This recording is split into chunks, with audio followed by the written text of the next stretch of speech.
갈라디아서 1장 11절에서 24절 말씀을 가지고 하나님을 전적으로 신뢰하는 삶이라는 제목으로 말씀을 나누고자 합니다.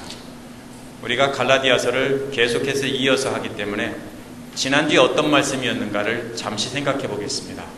지난주에는 어떻게 하면 하나님을 기쁘시게 하는 삶을 살 수 있을까에 대해서 나눴는데요.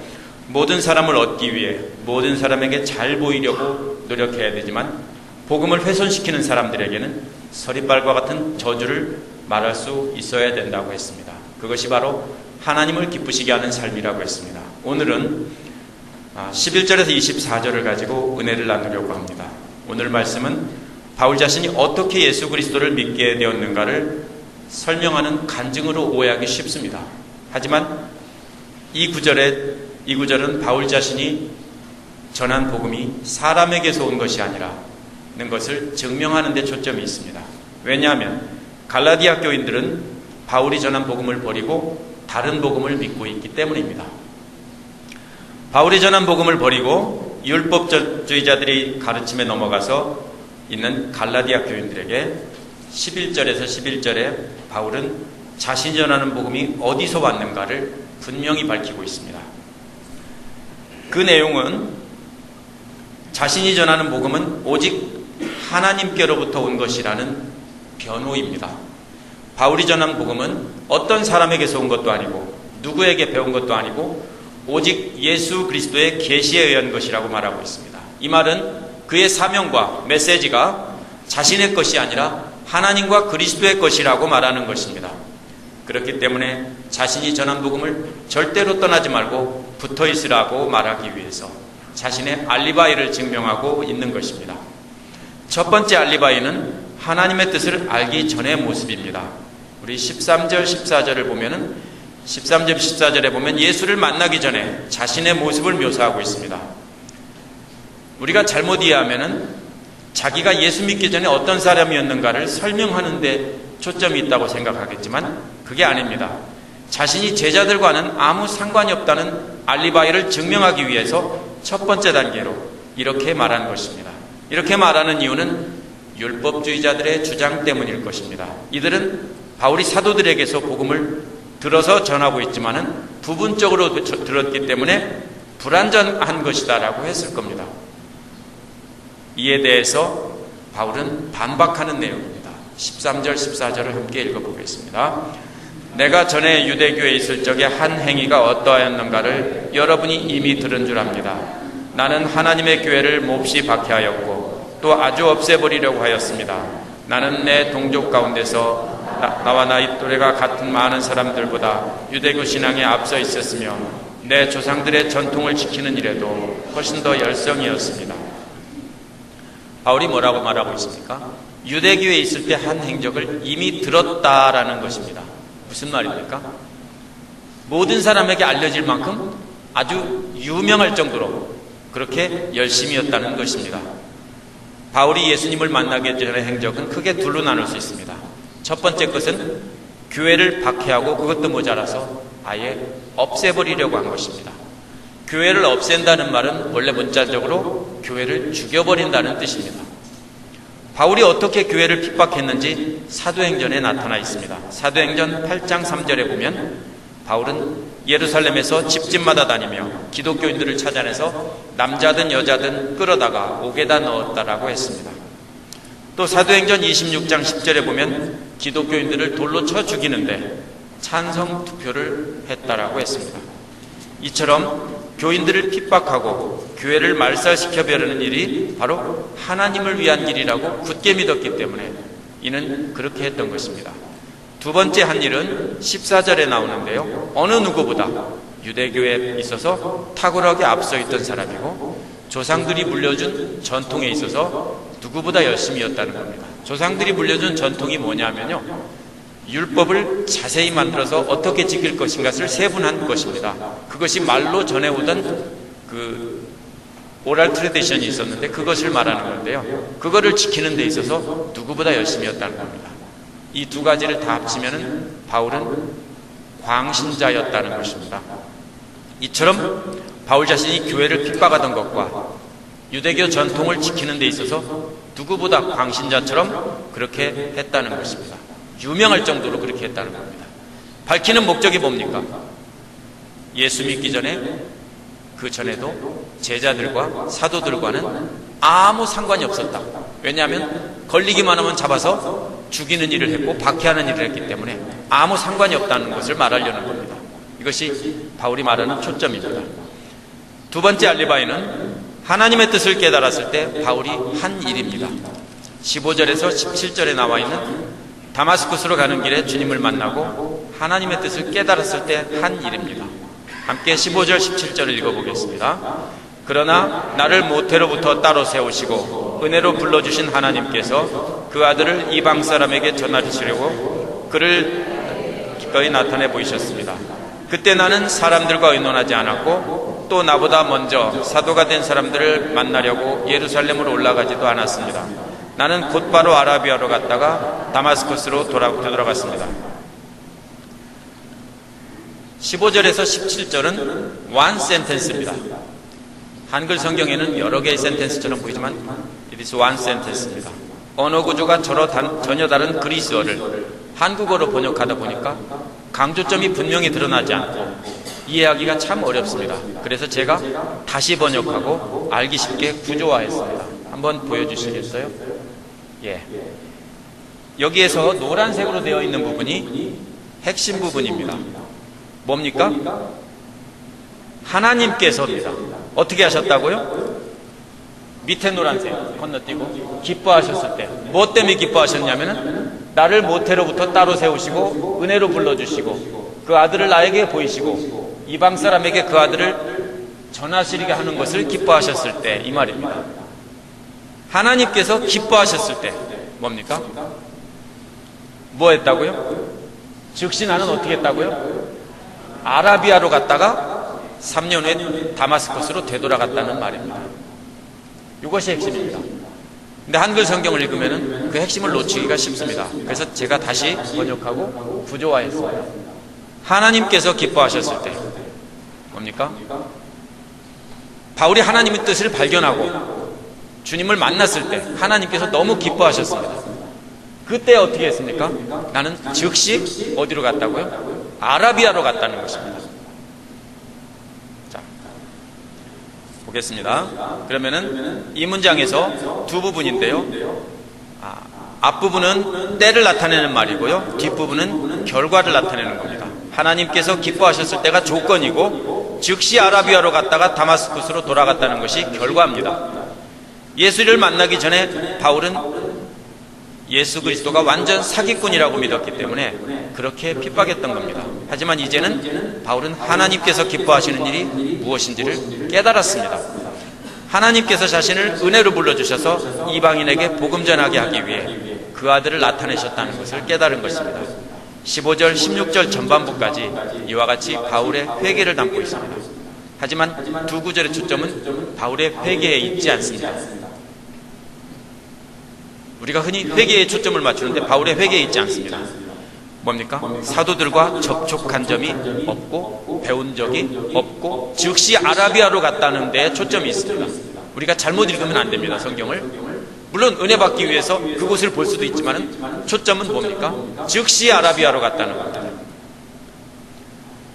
아마도 거짓 교사들이 바울이 예루살렘을 처음 방문했을 때 사도들로부터 복음을 비공식적으로 배웠다고 주장했을 겁니다. 하지만 바울은 주를 만난 뒤에 아라비아로 즉시 갔다가 거기서 머물다가 다마스커스로 되돌아갔기 때문에 사도들을 만난 적이 없다라는 겁니다. 아마도 바울은 한 3년 정도 아라비아에 머물다가 다마스커스로 돌아갔을 겁니다. 자신이 어떤 크리스찬이나 어떤 사도도 만나지 않고 바로 아라비아로 갔다는 것도 자신이 전한 복음이 사도들에게서 온 것이 아니다라는 알리바이를 증명하려는 것입니다. 사람들이라는 말은 원어에서 혈과 육이라는 말인데요, 부활하신 그리스도와의 반대되는 말입니다. 아직도 썩을 육신을 가지고 있는 크리스찬들을 말하는 것입니다. 예루살렘에 있는 어떤 사도나 어떤 신자들도 만나지 않고 바로 아라비아로 갔다는 것입니다. 왜 바로 아라비아로 갔을까요? 아라비아가 어디입니까? 자, 지도 한번 보여주시겠어요? 아라비아는요, 어디냐면요. 저 다메섹이라는 곳이 보일 겁니다. 구브로라는 곳에 다메섹이라는 곳이 보이는데, 거기에 보면 다메섹 오른쪽 동남쪽으로 있는 곳이 아라비아입니다. 다메섹 바로 아래쪽에, 멀리 간 게 아니고. 자, 그곳이 아라비아인데요. 없애주셔도 됩니다. 자, 거기가 어디냐면요, 나바티아 왕국이라고 하는 왕국입니다. 그 지역은 대부분이 사막입니다. 거기서 무엇을 했을까요? 뭘 했을까요? 그동안 많은 사람들이 초대교부의 크리소스톰이라는 사람도 이방인에게 전도하러 갔을 것이다, 성경에 나와 있지 않기 때문에 이렇게 했고요. 수많은 설교자들도 은혜스럽게 그곳에 전도하러 갔을 것이다, 이렇게 설교를 했습니다. 하지만 16절 끝부분에 보면 어떤 사람과도 의논하지 않았고라는 설명을 볼 때, 사람들과 만나지 않고 의논하지 않고 아라비아로 갔다고 할 때, 이것을 거기 가서 또 다른 사람들을 만났다고 설명하기는 좀 어렵습니다. 무슨 뜻이냐면요, 바울은 조용한 장소를 찾기 위해서 아라비아 사막으로 갔다는 것입니다. 18절에 3년 후라는 말을 미루어 볼 때 3년가량 아라비아 사막에 머물러 있었습니다. 제자들은, 12제자들은 예수님의 지상사역 때 3년간 함께 다니면서 주님께 배웠습니다.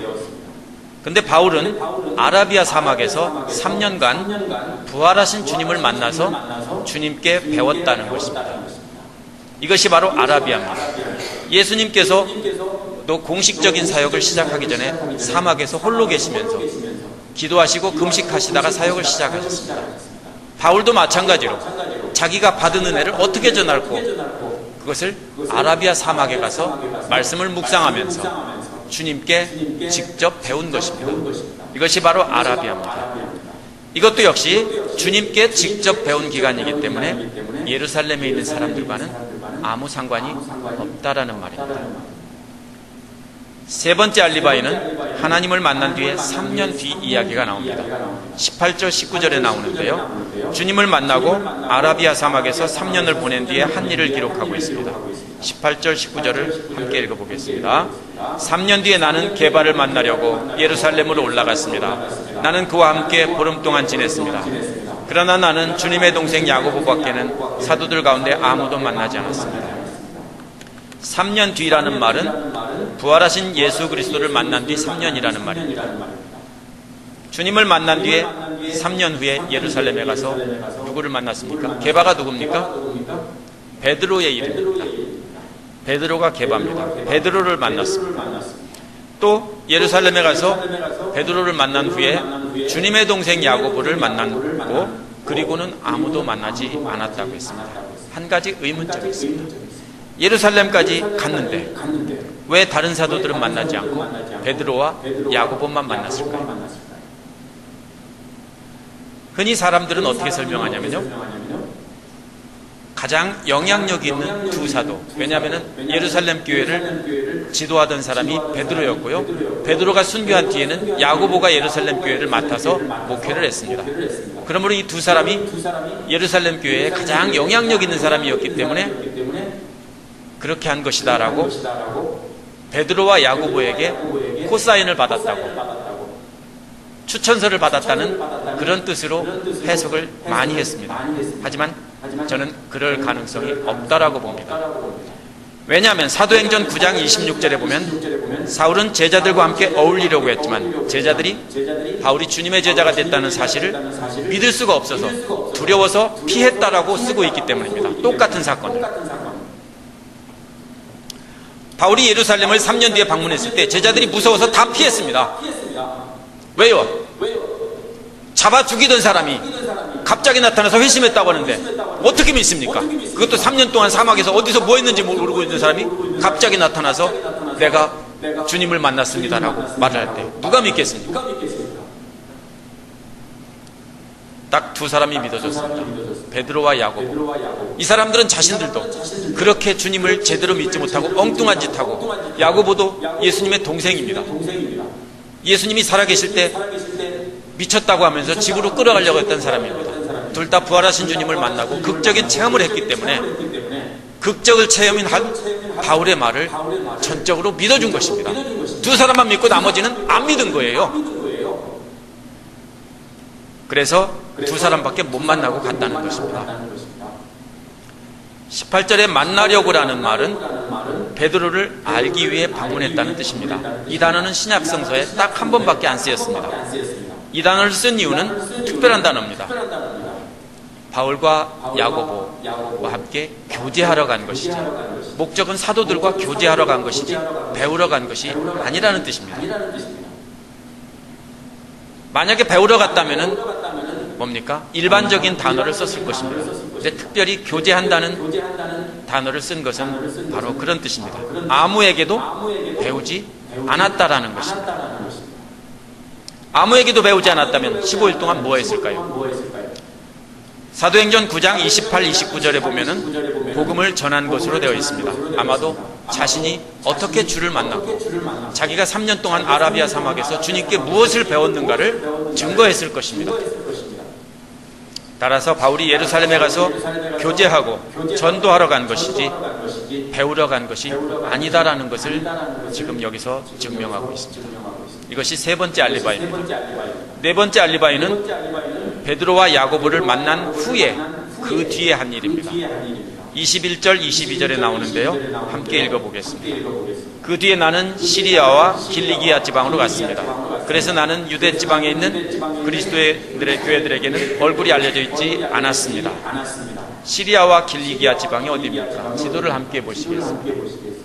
저 부분입니다. 파란색으로 그려져 있는 부분이 길리기아입니다. 그러니까 바울의 고향입니다. 출생지고요. 어느 정도 커서 예루살렘으로 이사 왔습니다. 그 다음에 시리아는요, 어디냐면은 녹색으로 칠해져 있는 부분이 시리아입니다. 그 중에서 어디로 갔느냐면은 다소와 안디옥으로 갔을 겁니다. 다소와 안디옥. 그러면 예루살렘이 어디 있나 보세요. 예루살렘은 저 밑부분에 있습니다. 예루살렘에서 어디로 갔다 하겠냐면요, 예루살렘에 가서 전도하고 다니니까 유대인들이 어떻게 했습니까?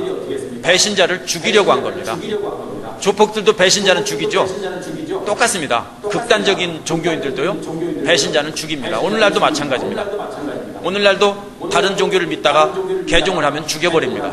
그래서 죽이려고 쫓아다녔습니다. 죽이려고 쫓아다녔을 때 어디로 도망갔습니까? 다른 사람들이 바울을 예루살렘에서 가이사랴까지 피신시켰습니다. 눌러보세요, 거기 한번. 예, 그 가이사랴까지 피신시키고 거기에서 배로 다소까지 도망을 시킨 겁니다. 잡혀 죽을까봐 그리 도망가라고 피신시킨 겁니다. 그래서 길리기아와 시리아 지방으로 갔다는 것입니다. 자, 그러면 뭡니까? 북쪽의 먼 지방인 시리아와 길리기아로 갔다는 말은요, 예루살렘에서 저 끝에 아주 이 사람들이 쫓아갈 수 없는 아주 먼 곳으로 갔다는 말입니다. 그 말이 이 말씀의 핵심 포인트입니다. 무슨 내용입니까? 아무도 자신에 대해서 알 기회가 없었다는 겁니다. 또 한 가지 증거는 23절에서 24절에 나옵니다. 그 내용은 예루살렘 교회 사람들이 바울에 대해서 알고 있는 내용입니다.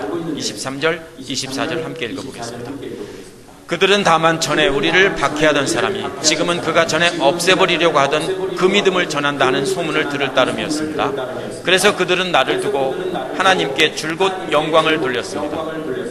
예루살렘에 있는 사람들이 알고 있는 사실은 오직 한 가지입니다. 전에는 핍박하던 자가 자신이 말살하려던 그 믿음을 전한다는 것을 소문으로만 들었다는 겁니다. 이 말은 자세히 알지도 못하고 소문만 들었다는 겁니다. 그래서 하나님께 영광만 돌리고 있다는 겁니다. 이 말도 역시 바울이 사도들과 만난 적이 없다라는 말입니다. 바울은 자신이 증명한 이 모든 알리바이가 사실이라는 것을 분명히 단언하고 있습니다. 그 내용이 20절에 나옵니다. 우리가 20절 함께 읽어보겠습니다. 내가 여러분에게 쓰는 이 말은 하나님 앞에 맹세코 거짓말이 아닙니다. 바울이 쓰는 이 모든 말이라는 것은 기록된 갈라디아서를 말합니다. 갈라디아서 전체가 거짓말이 아니라는 것. 자신이 전한 복음이 1장 1절에 나와 있는데요, 하나님 아버지와 그리스도께서로부터 온 것이라는 것을 확증하려는 겁니다. 하나님 앞에 맹세코라는 말은요, 유대인들이 함부로 쓰는 말이 아닙니다. 더구나 바울이 쓴 편지는 개인에게 보낸 것이 아니라 교회들에게 보낸 회람서신입니다. 아무 교회나 쭉 돌려가면서 읽는 회람서신이면 그 중에 누가 있습니까? 유대교의 열성인 율법주의자들이 섞여 있습니다. 그걸 읽을 때 어떻게 됩니까? 즉시 들어가겠죠? 그런데 거기에서 자기가 정말로 만난 적이 없습니다 라고 이렇게 말하면서 하나님 앞에서 그것이 사실이라고 하는 것은요, 참 위험한 말입니다. 거짓말이라고 했을 때는 어떻게 합니까? 하나님을 모독한다고 해서 어떻게 됩니까? 잡아 죽일 수 있는 구실이 됩니다. 하나님의 이름을 걸고 하나님을 모독했기 때문에 당장 돌로 쳐 죽일 수 있는 구실이 됩니다. 그렇기 때문에 이 말은 목숨 걸고 하는 말입니다. 하나님 앞에서 거짓말이 아닙니다. 바울이 무슨 말입니까? 자신이 전한 이 모든 복음이 사람들한테 받은 것이 아니라, 사람들한테 받은 2차 자료가 아니라 예수 그리스도께 직접 받은 말씀이라는 겁니다. 그러므로 자신이 전한 복음을 믿지 않는다면 하나님을 대적하고 거역하는 것이라는 것입니다. 자신이 전한 복음을 전적으로 신뢰하지 않으면 하나님을 거역하는 것입니다. 너희들은 다 죽을 수밖에 없다라고 외치는 것입니다. 이 전체의 말이. 이 말씀을 통해서 우리도 깨달아야 하는 사실은 바울이 기록한 말씀뿐이 아닙니다. 다른 성경 기록자들이 기록한 말씀도 역시 하나님께 받은 것입니다. 우리가 그 말씀을 전적으로 신뢰하지 않고 혹시 하나님 말씀일 수도 있고 바울이 개인적으로 쓴 편지일 수 있다, 이렇게 믿으면 결국 누구를 안 믿는 거냐면 하나님을 안 믿는 겁니다. 말씀을 정리하고자 합니다. 구약 성경은 선지자들이 하나님께 직접 들은 말씀을 기록한 것입니다. 신약 성경은 사도들이 예수 그리스도를 통해 직접 들은 것을 기록한 것입니다. 만약 우리도 바울이 기록한 편지들을 사람이 기록했기 때문에 하나님 말씀이 아닐 수도 있다라고 의심한다면, 거역한다면 우리는 하나님을 대적하는 것입니다. 그러므로 우리가 오늘 말씀을 통해서 꼭 기억해야 될 한 가지 사실이 있습니다. 그것은 바울을 비롯한 사도들이 기록한 모든 말씀이 하나님의 말씀이라는 것을 절대적으로 신뢰해야 한다는 것입니다. 어떻게 바울이 기록한 편지가 하나님의 말씀이 될 수 있느냐? 어떻게 마가가 기록한 말씀이 하나님 말씀이 될 수 있느냐? 의심하지 마시기 바랍니다. 하나님께서 그들에게 직접 들려주시고 그들에게 적게 하신 것입니다. 하나님은 당신의 말씀을 절대적으로 믿고 따르는 사람들에게만 능력을 보여주십니다. 하나님 말씀에 대한 기대가 없는 사람들에게는 능력을 보여주지 않습니다. 성경을 하나님 말씀으로 절대적으로 신뢰한다는 것은 말로만 되는 것이 아닙니다. 전적으로 신뢰한다면 우리도 바울처럼 하나님을 만나기 위해 아라비아로 가야 됩니다. 비행기 타고 지금 시리아 지방까지 갈까요? 아라비아로 가야 된다니까 사막으로 가야 되는 줄 알고, 그러면 네바다나 뉴멕시코로 가야 된다고 생각하는 사람이 있을지도 모릅니다. 이 말은 무슨 말입니까? 사람들로부터 방해받지 않는 시간을 가져야 된다는 뜻입니다. 어떻게 하면 사람들로부터 분리된 곳을 찾을까요? 멀리 떨어진 장소를 찾기보다는 사람들과의 만남을 줄이는 것이 필요합니다. 그리고 주님과 만나는 시간을 늘리는 것이 필요합니다. 세상 사람들과의 만남을 끊고 성경 말씀을 통해서 주님과 조용히 만나는 시간을 가지셔야 합니다. 또 교회에서 성경 공부에 참여하셔서 훈련에도 참가하시면서 말씀을 통해서 주님과 만나고 주님께 배우는 시간을 가져야 합니다. 친구들을 만나서 수다 떠는 시간이나 텔레비전이나 다른 오락을 즐기는 것을 멀리 하시고 주님과만 고독한 시간을 보내야 합니다.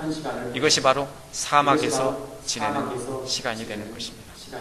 실제로 하나님과 만나서 하나님과 교제하는 것을 우선으로 삼는 사람들은 자연히 전에 함께하던 세상 오락이나 다른 것들을 멀리하고 살고 있다는 그런 간증을 많이 듣습니다. 이것은 대부분의 공통점입니다. 세상 사람들과 단절될 수밖에 없습니다. 저도 주님과 가까이 하다 보니까 세상 친구들과는 멀어졌습니다. 하지만 멀어진 게 아니고 주님을 아는 다른 친구들을 많이 만나게 됐습니다. 술 친구들도 많이 없어질 거고요. 함께 포크하던 친구들도 다 없어질 겁니다. 그렇지만 새로운 친구가 생깁니다. 이렇게 하는 것이 바로 여러분 삶에서 갈 수 있는 아라비아입니다. 주님으로 배워서 하나님의 뜻을 발견한 사람들, 그 다음에 할 일은 신앙의 동료들을 만나서 우리가 주님으로부터 배운 것과 받은 은혜를 함께 나눠야 합니다. 더 좋은 신앙의 동료들과 나눔을 통해서 하나님에 대한 신뢰가 더 커지고 깊어질 것입니다. 왜냐하면 그들이 만난 하나님 이야기를 들을 때 자기가 만난 하나님을 더 확신하고 확증하게 되기 때문입니다. 하지만 주의할 것은 잘못된 신앙을 가지고 신앙을 흔들어 놓는 무리들은 경고해야 하고 듣지 않으면 멀리해야 합니다. 신앙이 아직 약한 성도들은 사랑하고 가르쳐주고 돌볼 대상이지만 이미 모든 것을 알고 있으면서 교회를 닭처럼 헤쳐놓는 사람들은 돌볼 대상이 아니고 경고할 대상입니다. 이걸 잘 구별하셔야 됩니다. 우리가 모두 끌어안는다고 해서는 안 되는 겁니다. 무슨 말씀인지 아시겠어요? 아직 복음을 모르고 하나님을 모르는 사람은 끌어안아야 될 대상입니다. 하지만 다 알고 있으면서 헤쳐놓는 사람들이 있습니다. 비방하고 모략하고 욕하고 서로 갈라놓고 싸우게 하는 사람들은요, 끌어안을 대상이 아니라 경고하고 쫓아내야 될 대상입니다. 바울도 베드로도 예수님도 모두가 다 강력하게 경고하고 욕하고 쫓아냈습니다.